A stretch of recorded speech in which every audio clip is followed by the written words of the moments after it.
हमारा जो आज का अगला प्रैक्टिकल है, हमने स्ट्रीम लाइंस के बिहेवियर को स्टडी करना है और उसके साथ साथ हमने ये चीज़ देखनी है कि अगर उन स्ट्रीम लाइंस के अगेंस्ट कोई भी ऑब्स्टिकल, कोई भी टारगेट, कोई भी ऐसा ऑब्जेक्ट आए तो उन स्ट्रीम लाइंस का बिहेवियर क्या होगा। आपके पास इसमें आपको ऑपरेटर्स रिक्वायर्ड होगा फ्लो विजुअलाइजेशन टेबल, और उसके साथ साथ आपको डिफरेंट टाइप्स के टारगेट्स रिक्वायर्ड होंगे। अब हमारे पास इसमें जो टारगेट्स पड़े हुए हैं, एक हमारे पास है सर्कुलर ऑब्जेक्ट है और एक हमारे पास एरोफॉइल है। अब हमारे पास ऑपरेटर्स के इस जार इस कंपोनेंट में ये जो जार है, इसमें हमने डाई जो कि है वो पहले से डाल दी हुई है। हमारे पास डिफरेंट पॉइंट टाइप्स की नीडल्स हैं। जैसा कि हमें पता है कि वाटर एक कलरलेस फ्लूइड है, तो हम इसमें आर्टिफिशियली स्ट्रीम लाइंस जनरेट करवाएंगे और उसके साथ साथ उन स्ट्रीम लाइंस का बिहेवियर देखेंगे अगेंस्ट दीज टारगेट्स। अगर आप इन नंबरिंग्स को देखें तो आपके पास 1 से लेकर 8 तक डिफरेंट पॉइंट्स पे नंबरिंग्स दी हुई हैं। इनका जो फंक्शन है वो ये है कि अगर आप इसमें सक्शन का कोई फिनोमिना जनरेट करना चाहते हैं कि अगर किसी पॉइंट पे पानी में सक्शन हो रही है, सिंक कर रहा है पानी, तो उसमें उन स्ट्रीम लाइंस का बिहेवियर क्या होगा, कैसे स्ट्रीम लाइंस बिहेव करेंगी, आया वो स्ट्रीम लाइंस अपने एक्सट्रीम एंड तक पहुंचेंगी या नहीं, वो हम प्रैक्टिकली यहाँ पे इसको विजुअलाइज करेंगे। और अगर आप देखें तो नीचे इसके जो वॉल्व नज़र आ रहे हैं, ये कनेक्ट हुए हैं इन डिफरेंट पॉइंट्स के साथ। आप किसी भी पॉइंट पे इसमें सक्शन का फिनोमिना जनरेट कर सकते हैं with the help of these control valve. ऊपर भी इसी तरह के कंट्रोल वॉल्व नज़र आ रहे हैं। इसमें जो दूसरा फिनोमिना हमारे पास है वो हमारे पास है अपथ्रस्ट का, अपवर्ड प्रेशर का। अगर पानी नीचे से ऊपर निकलता है, बाहर की तरफ आता है, तो उनमें उन स्ट्रीम लाइंस का पैटर्न क्या होगा, स्ट्रीम लाइंस कैसे बिहेव करेंगी। तो let's start the practical procedure. हमारे पास क्या है, हमारे पास इन नीडल्स कनेक्टेड है इस डाई के जार के साथ। हमने यहाँ से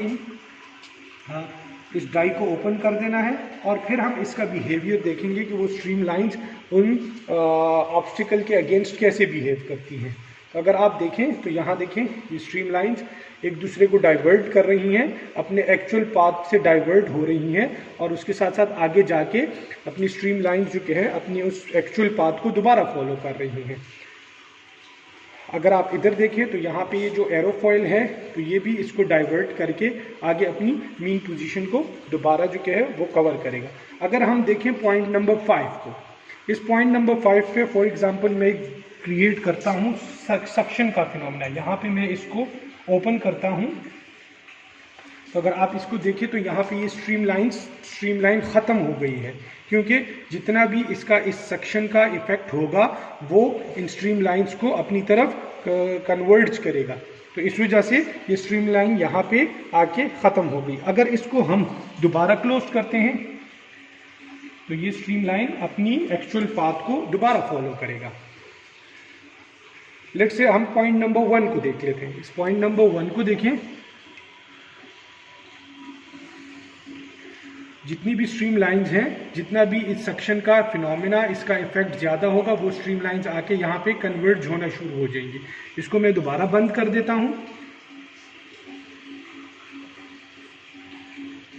ये स्ट्रीम लाइन अपने एक्चुअल पाथ को दोबारा फॉलो करेगी। लेट्स से हम पॉइंट नंबर 4 को देखते हैं और इस पर अपथ्रस्ट फिनोमिना जनरेट करते हैं पानी का, तो इसका क्या इफेक्ट होगा।